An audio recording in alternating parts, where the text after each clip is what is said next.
Alright, so I guess we're gonna try and change out this tire. We already have the 14 millimeter for the axle bolt, 8 millimeter for the brakes, and the pinch bolts is a 6 millimeter for the pinch bolts.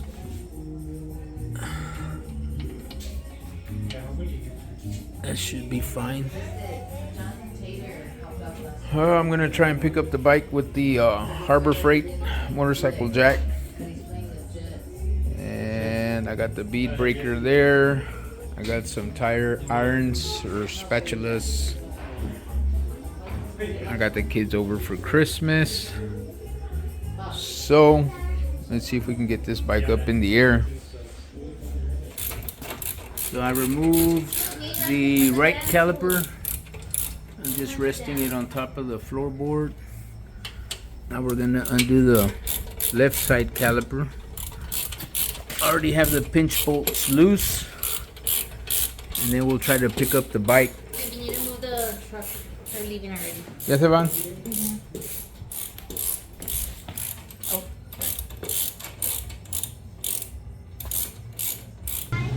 Just keep in mind of your spacers once you remove the axle bolt. I'm looking at the position of the, I think that's the traction control or something, cable. So this is facing forward and the cable's towards the back. And there's one other spacer on this side. Alright, tires off. Now we're just gonna remove the little air valve. Alright, tires off, bike secured with the strap. Now we're just gonna remove the air valve so we can try and de-bead the tire. Alright, we got the new tire on. Now I just gotta air it up before it goes back on the bike, and then you just reverse the whole process. Hopefully I can get those beads to set in the rim. I left the valve stem or the valve off so I can get the most air in the tire. Hopefully this one's not as tough as Big Red's rear tire, which is a 240. We'll see. Alright, so we got this balancing kit from Harbor Freight. No, Cycle Gear. I think it was from Cycle Gear.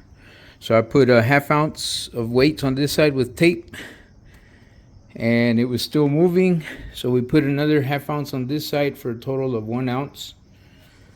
Right, this is where it was the heaviest at the bottom. Tape those weights up just to check. Brought it to the side, and it stayed. So let's add those weights to the rim. Alright, so now put a little grease on the wheel shaft. We're gonna stick it in there, put everything back together. Yeah, it doesn't take much. Like 18.5. Okay, that's fine. Yeah. Sorry. Yeah. It's I put it at 15 and then went up 3, And 18, then? and then 1. Yep, that's it. Alright, so we got the wheel back on. We got the axle bolt torque to 52 pounds. Sure. And the pinch bolts to 18 to 19 foot-pounds on that. Now we just got to put the calipers back on. But she has a new front tire. We're just about done. We tie wrapped the calipers to the engine guard so they're not hanging on the hose.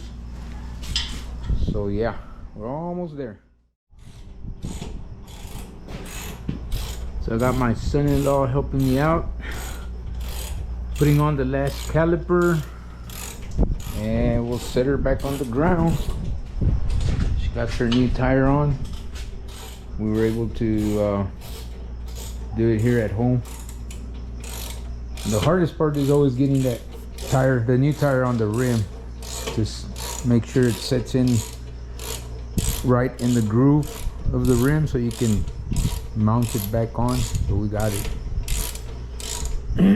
So yeah, just about done. Yeah. All right, she's back on the ground, ready for the next ride. Mike and his bikes. Don't forget to like and subscribe. I really don't have much content, just enjoy recording our rides. So my son-in-law helped me out, and we got it done like, man, Vero también. We got it done under maybe 2 hours, about 2 hours. And the part that takes longer is just mounting the new tire on the rim. But other than that, she's all done, ready to go. So we'll catch you on the next ride.